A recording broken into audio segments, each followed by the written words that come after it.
Hello and welcome to Tracy Mommy Reads. I am back again with another video.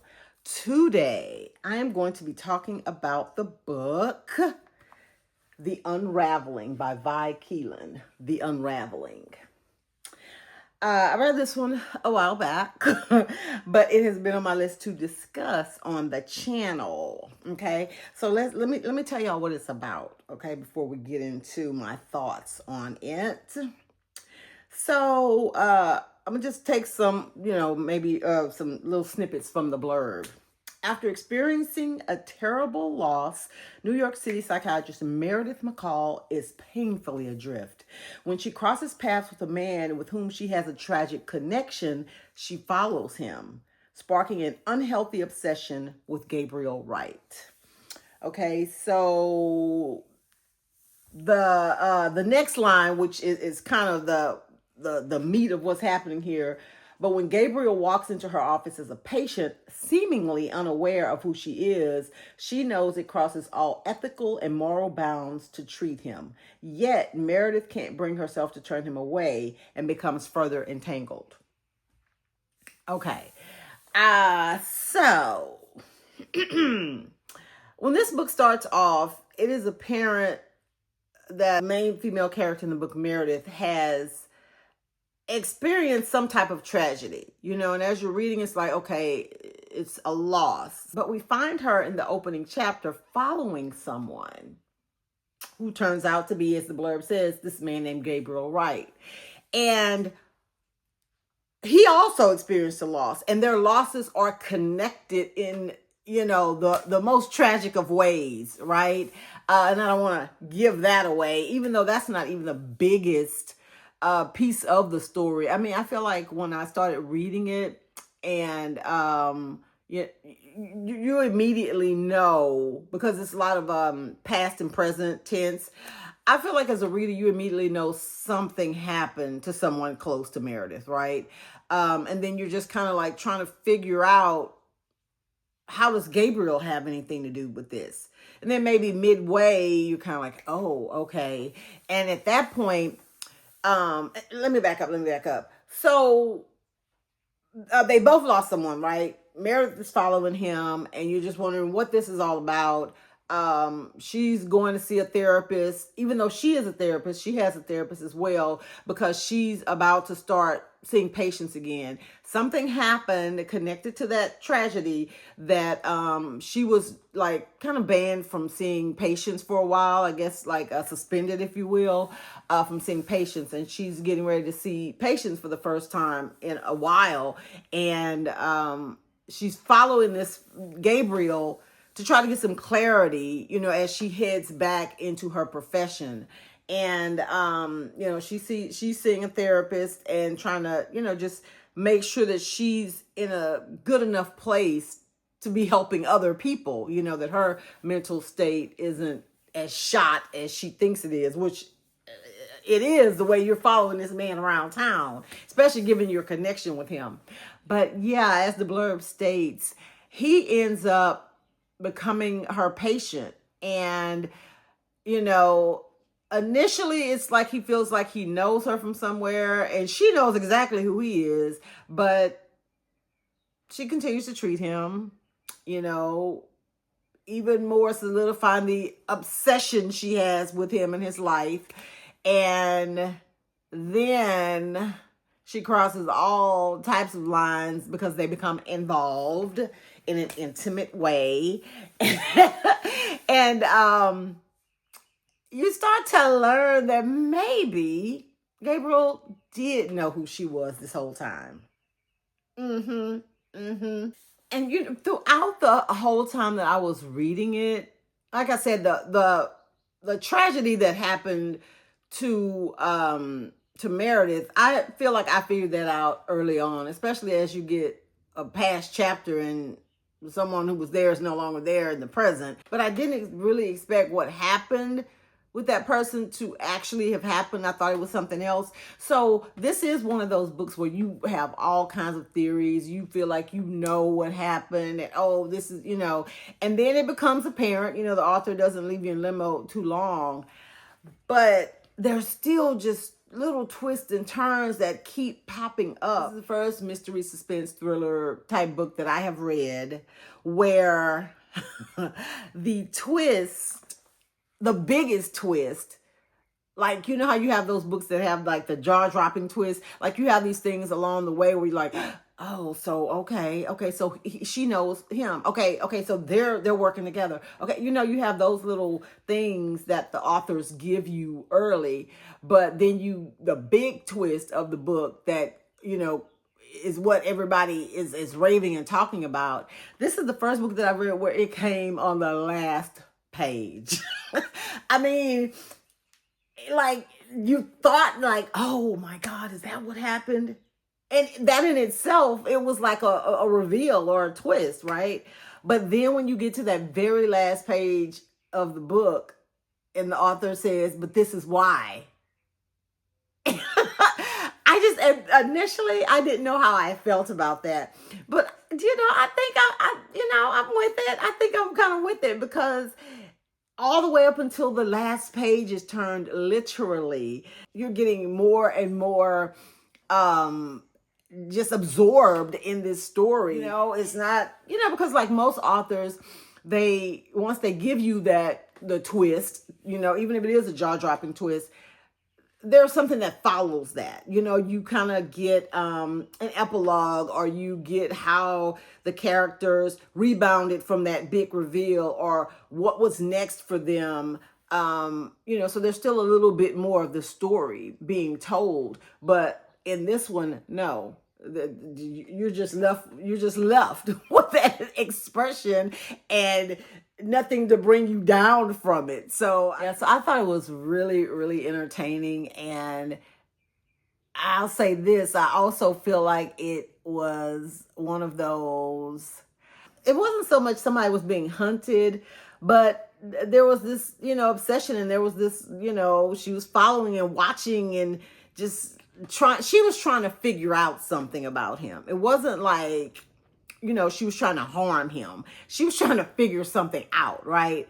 But it was quickly a thing where the tables were turned. I'll say that. Not the hunted becomes the prey, or the prey becomes the hunter, or whatever.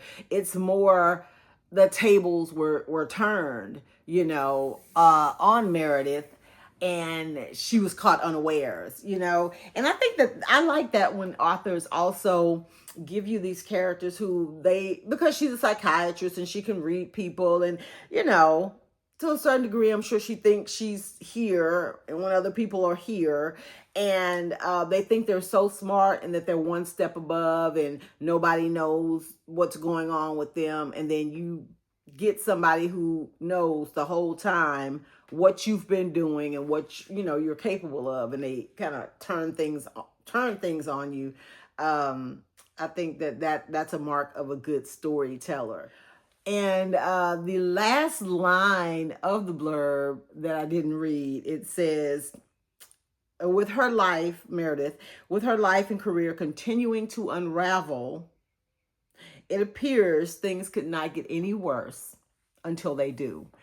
So yeah, her borderline obsession with Gabriel, him becoming a patient, them starting, I don't even know that it was considered a relationship, quite honestly. what was happening between the two of them, and that there's steam there, okay, there's spice there. But yeah, she had overcome so much and had been doing the work to try to get back on track, to get back to her patients and reclaim her life and her time.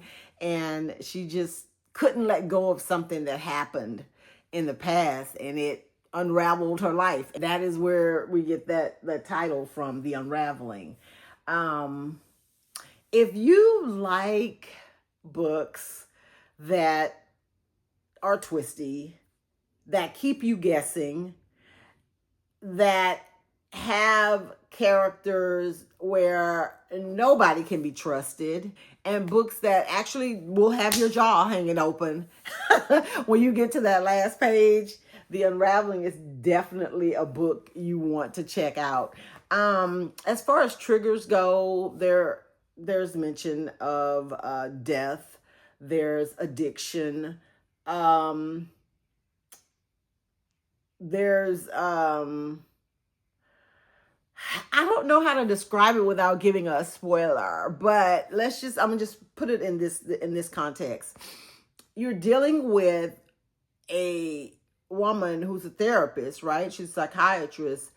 So that means that she is probably dealing with people who, aren't just your run of the mill, oh, I need someone to talk to. She's dealing with some people that are touched. Okay. And that's all I'm gonna say about that. But yeah, it was really a very good read. I would like to see this one actually become a Netflix, it doesn't need to, well, I'm trying to think. It might need to be a series if we get into those, the past and the future, and to give a little bit more build up. So yeah, maybe a series would be a good thing. It's crazy because I have kind of gone down a rabbit hole with this particular author, Vi Keeland.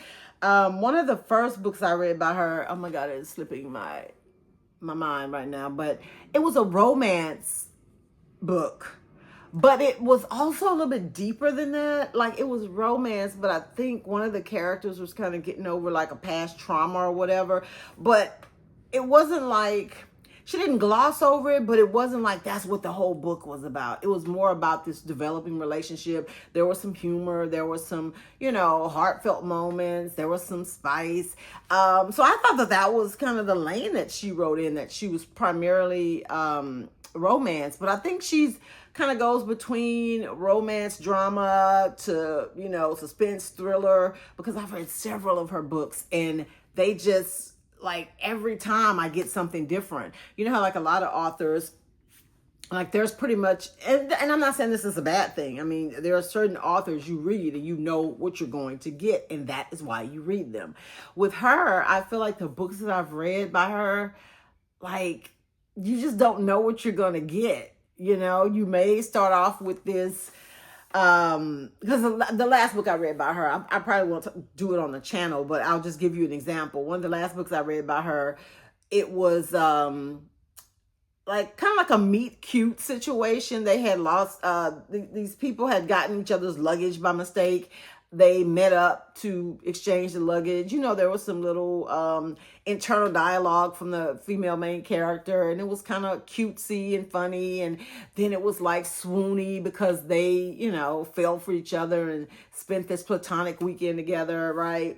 Then a year passes and comes back. She's dating his boss, so that just sounds like the makings of like this, like a romance story. But then the female main character, we learn some stuff about her and a tragic past, something that happened to her. And, and even the main male character, he's like this rich, lawyer, but he had a tragic past, so she infuses a lot of stuff that elevates the tropes, right? It's not just something typical. So yeah, she has quite a few stories that, run the gamut of genres, and I feel like she does a really good job in executing in all those spaces. So even if you don't know if the premise of this one is something you'd be interested in, I would recommend her as an author if you're looking for something different in those areas I just mentioned. But don't sleep on this one, The Unraveling by Vi Keeland. This one was pretty good.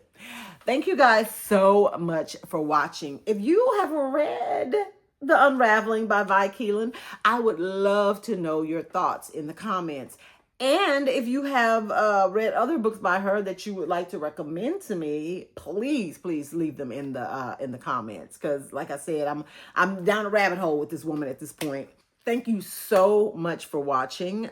Make sure that you go ahead and like this video. And if you have not taken the opportunity to subscribe to my channel, go ahead and do that as well. Do it right now. And share my content with anyone who you think, may be interested. I'm still looking to get to 2,000, pretty soon here. So you guys can help me to that end by just hitting that subscribe button.